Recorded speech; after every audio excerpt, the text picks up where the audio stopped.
Hi friend, তোমরা সবাই কেমন আছো? আশা করি তোমরা সবাই ভালো আছো। আজকে আমি তোমাদের কাছে নিয়ে চলে এসেছি মিসলা রুটি। পুরোটাই আমার দিদির হাতের তৈরি।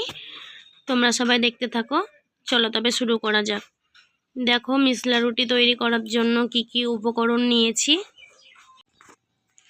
দেখো সব কিছু বেশি বেশি নিয়েছি। আতপ চাল, কালো কলাই, গম, ভুট্টা, সব কিছু একসঙ্গে মিশিয়ে নিয়ে মিলে ভাঙাতে দেবে। দেখো মিল থেকে ভাঙিয়ে নিয়ে চলে এসছে ময়দা করে। এরপর ভালো করে চেলে অল্প অল্প করে জল দিয়ে মাখিয়ে নেবে। লবণ ছাড়াই মাখিয়েছে। পুরোটাই আমার দিদির হাতের তৈরি। তোমরা সবাই দেখো, দেখে কমেন্ট করে জানাবে কেমন হয়েছে। দেখো ভালো করে শক্ত করে মাখিয়ে নিয়েছে। এরপর মোটা মোটা করে লেচি কেটে দেখো হাত দিয়ে এরকমভাবে জল দিয়ে ঠুকে ঠুকে বড় একটা রুটি বানিয়ে নিচ্ছে। তারপর উনুন জ্বালিয়ে দিয়েছে। দেখো এরকমভাবেই তৈরি করতে হয় মিসলা রুটি। খুবই সুন্দর লাগে খেতে। দেখো বানিয়ে নিচ্ছে কিভাবে। এরপর দেখো পুরোটা কি সুন্দর বড় হয়েছে। এরপর দেখো মাটির খোলার মধ্যে দিয়ে দিল। এরপর আমি এই মিসলা রুটি খাওয়ার জন্য একটা চাটনি তৈরি করব। দেখো উল্টে পাল্টে কিভাবে সেঁকে নিচ্ছে।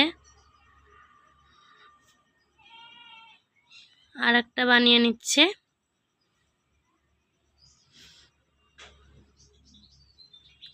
এরকমভাবেই ঘুরিয়ে ঘুরিয়ে ভালো করে সেঁকে নেবে।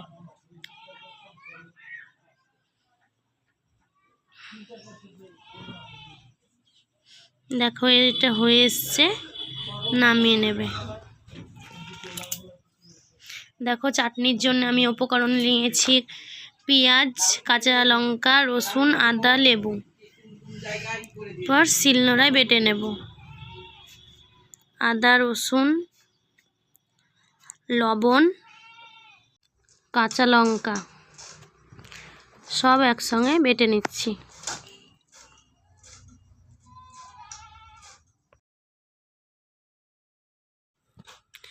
দেখো বাটা হয়ে এসছে।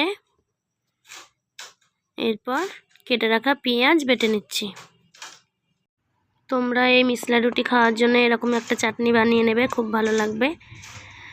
এমনি গমের রুটি কিংবা গমের ময়দা দিয়ে হাতের রুটি তৈরি করবে, দেখবে খুবই ভালো লাগবে। দেখো তুলে নিয়েছি। এরপর সরষের তেল দেব।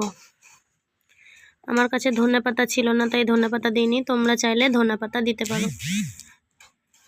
এরপর লেবু দেব, দিয়ে ভালো করে মিশিয়ে নেব।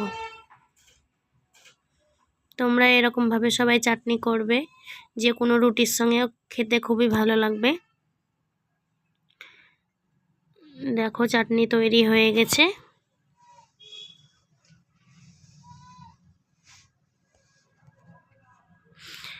দেখো রুটি হয়ে গেছে, নামিয়ে নিয়েছে।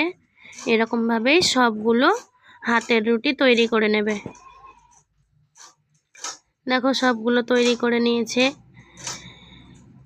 এরকমভাবেই আমরা হাতের রুটি কিংবা মিসলা ময়দার রুটি তৈরি করে খাই। তোমরাও এরকমভাবে সবাই তৈরি করে খাবে। আশা করি খুব ভালো লাগবে। আমাকে কমেন্ট করে জানাবে কেমন হয়েছে। ভালো লাগলে অবশ্যই আমার চ্যানেলটিকে সাবস্ক্রাইব করে লাইক, শেয়ার, কমেন্ট করে আমার পাশে থাকবে। আরও নতুন নতুন ভিডিও পাওয়ার জন্য। তোমরা সবাই ভালো থেকো, সুস্থ থেকো।